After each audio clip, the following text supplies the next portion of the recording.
Good morning, good morning, good morning.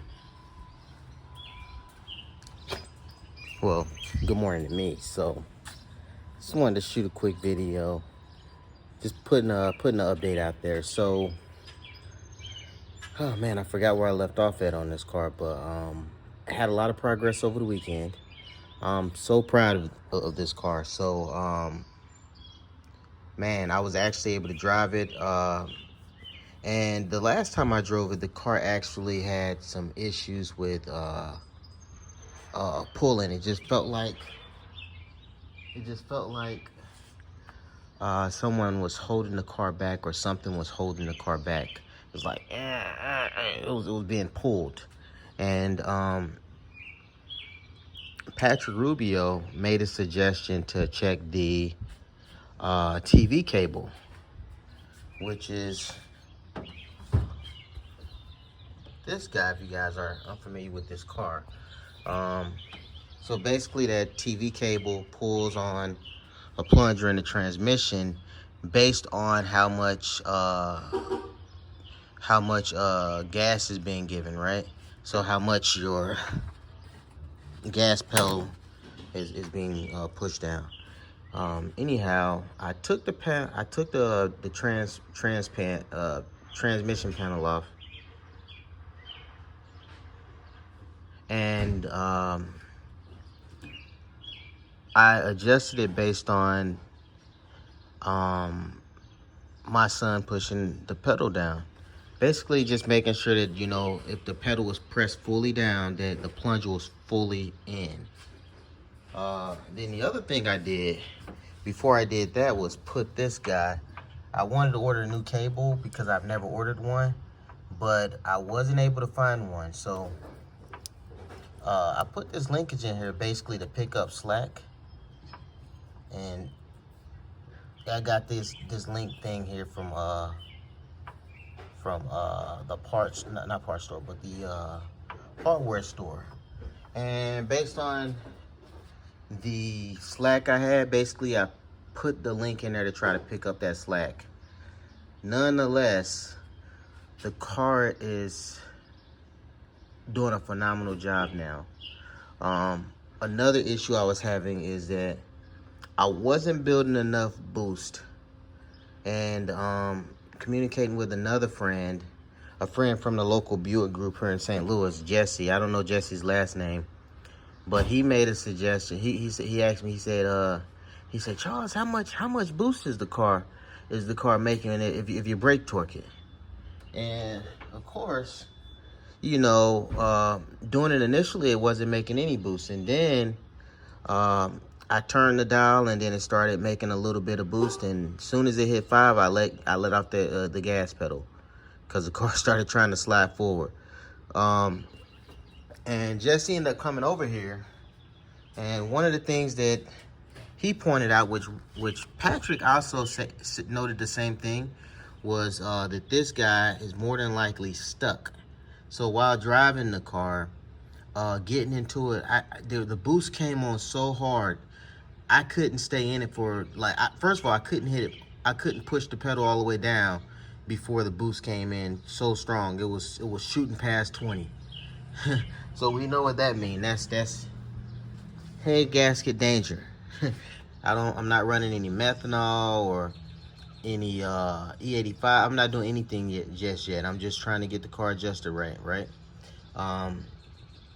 So my next project, so I got a few projects. Please stay tuned. Thank you for the new subscribers. But stay tuned. I got some serious, exciting projects coming up next. One of them is replacing this guy with a new GN1 pipe, the Chinese pipe, guys.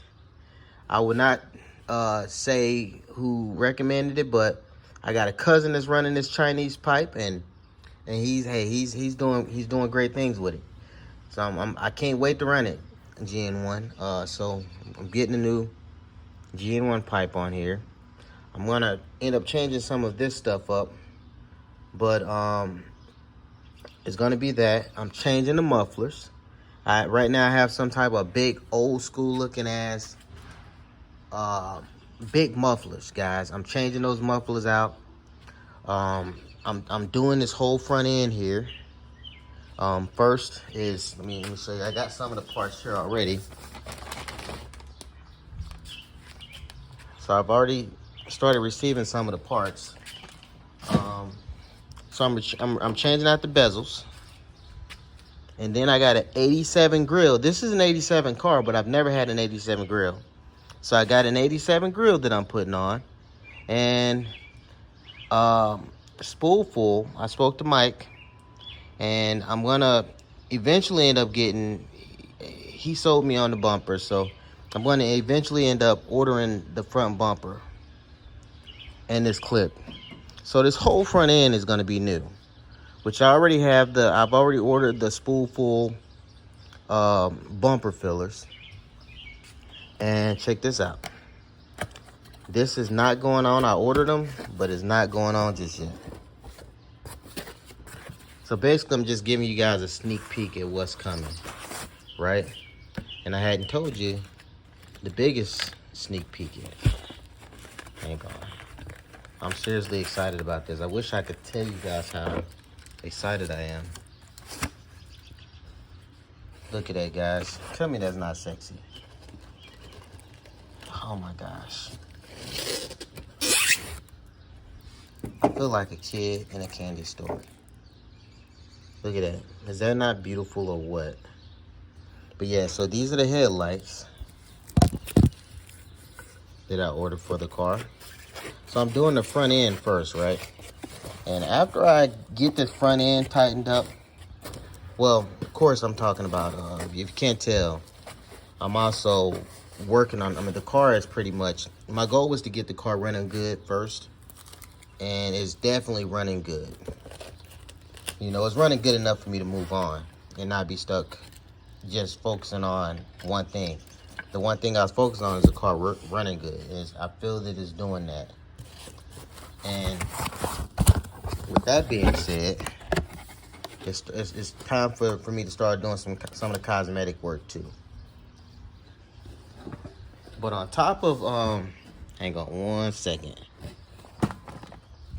But on top of doing the engine work and exhaust to include the downpipe, replacement of the downpipe, the very next thing that I have planned is, you see all this? It's just dirt. That's all it is, guys. I mean, it's just straight up, it's just dirt. Can you see that? It's just dirt and grime. So the car sat for 10 years. So my goal is to, oh, and then here's the other thing, right?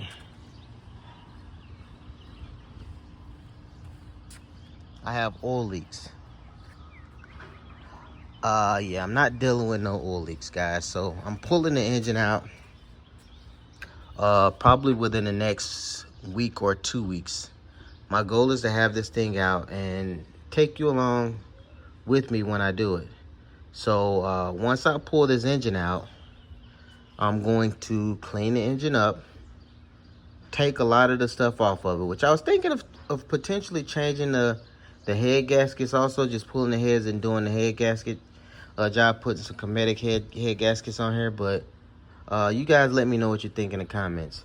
But yeah, so replacing some of the stuff. I might put a new water pump on here, maybe power steering pump. I thought about going over to hydro boost brake setup. I got a disc brakes kit that I'm going to install on this car, and I mean I've had that thing for about a year now, but of course I had the setback with the turbo. I've gotten that resolved. I got so many things I got planned. As you can see, I mean I got this servo I got to replace. But yeah, so I'm gonna pull this engine out and clean all of this stuff up, guys. All of it. Get this old looking crap out of here. And if it doesn't work, it's definitely getting out of here. And just clean the grime up.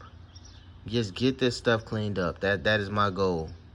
you know, and then put the engine back in here. I'm gonna do some nice upgrades to the wiring. It's gonna be nuts in here, guys. But yeah, let me show you something. So one of the things I did when I built the engine, my friend Vern and I built the engine. I said I would never chase an issue with fusible links. So I brought all of that up here. All of it is right here, guys. If I ever have an issue with fusible link, it'll be right here for me to see where that issue is at. And then, so another issue I ran into this week was, one issue I ran into this week was, I got a hot wire kit. Well, the hot wire kit shut off on me, and let me show you I think it's Racetronics hot wire. But yeah, it shut off on me, right? And this isn't the first problem I've had with it.